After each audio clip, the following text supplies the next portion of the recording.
Bonjour chers internautes, bonjour à tous ceux qui nous suivent.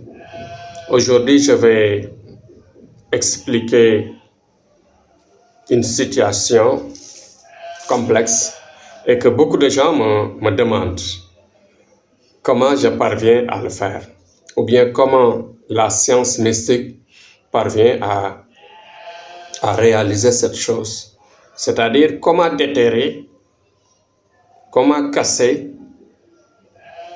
comment enlever un mauvais sort qui a été jeté ou enterré dans un cimetière, dans le sous-sol, sous la terre, sous un arbre, sur les feuilles ou bien sur les branches d'un arbre, dans la mer, au fleuve,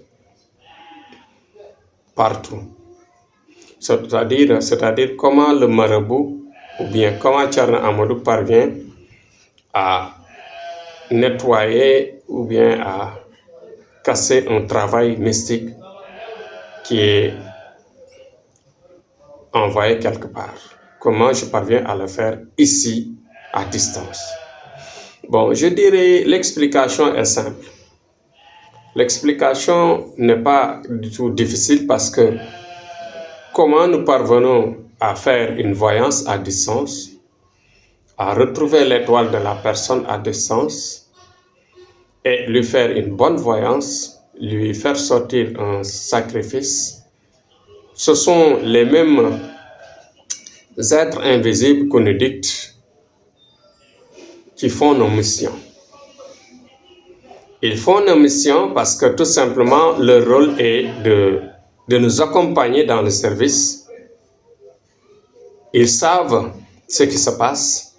Si l'étoile de la personne est détectée, vous savez que dans certains services, dans certains établissements, dans beaucoup de lieux, il y a ce qu'on appelle les caméras de surveillance.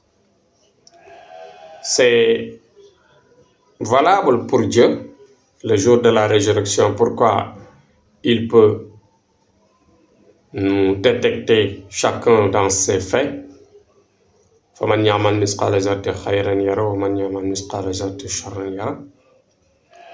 ne laisser aucun centime de bien ou de mal qui a été fait. Parce que ce sont les caméras de surveillance de Dieu qui vont bloquer les bouches le jour de la résurrection et faire parler tous les membres qui réagissaient dans la vie.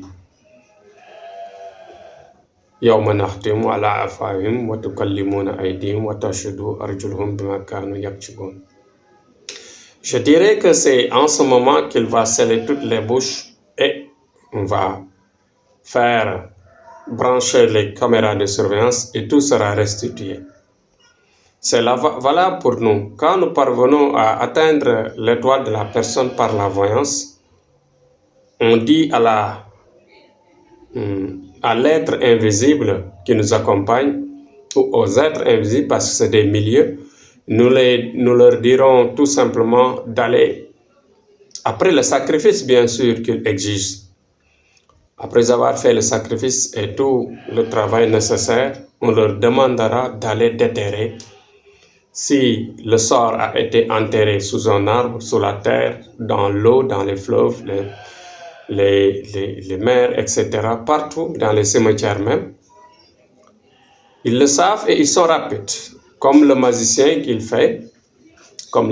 comment il fait pour voler l'argent qui se trouve dans la banque, dans la boutique, etc. La manière où le djinn vole, c'est dans cette manière-là que nos êtres nous aident à bien réussir ce genre de travaux, à détruire tout le mal qu'on fait à l'individu et vont amener la lumière nécessaire pour soigner à distance, guérir à distance. Je dirais tout simplement la technique réelle maintenant, c'est mon secret, je ne le dirai jamais sur le net. Mais je vous dis que nous parvenons à le faire de manière extrêmement puissante, pointue et réelle. Tous ceux qui ont goûté à la sauce le savent parce qu'on réussit beaucoup de nos services, de nos engagements et on va jusqu'au bout. Donc, courage à tous. Ayez le courage de nous solliciter, de nous approcher et de rester avec nous car nous sommes capables de vous aider. Thierno Amadou est capable de vous aider, de vous enlever vos mauvais sorts qui ont été jetés, de vous enlever vos djinns qui vous tracassent, qui vous perturbent votre vie. Et nous sommes capables de vous faire la voyance correcte pour vous réorienter, vous mettre sur les bonnes rails et vous faire réussir votre vie. Donc, comme Thierno Amadou est un homme de paix, il le termine toujours en disant vive la paix, vive notre pays, le Sénégal, vive la paix dans le monde, que Dieu accueille les morts, les disparus au paradis de Firdaus, surtout la reine Elisabeth II de l'Angleterre qui a été déclarée décédée cet après-midi, je l'ai entendu. Je prie aussi pour les gens qui souffrent dans les maisons, dans les hôpitaux, que Dieu les relève rapidement et leur injecte la lumière et la force. Et aussi sans oublier nos proches, nos parents, les personnes qui sont dans les prisons, qui souffrent, que Dieu les ramène chez eux, dans leur Père, chez leur Père, au plus rapidement possible. Donc, je termine encore avec la répétition, vive mon pays, le Sénégal, et vive la paix dans le monde. Thierno Amadou vous donne rendez-vous à demain, Inch'Allah, sur un autre sujet.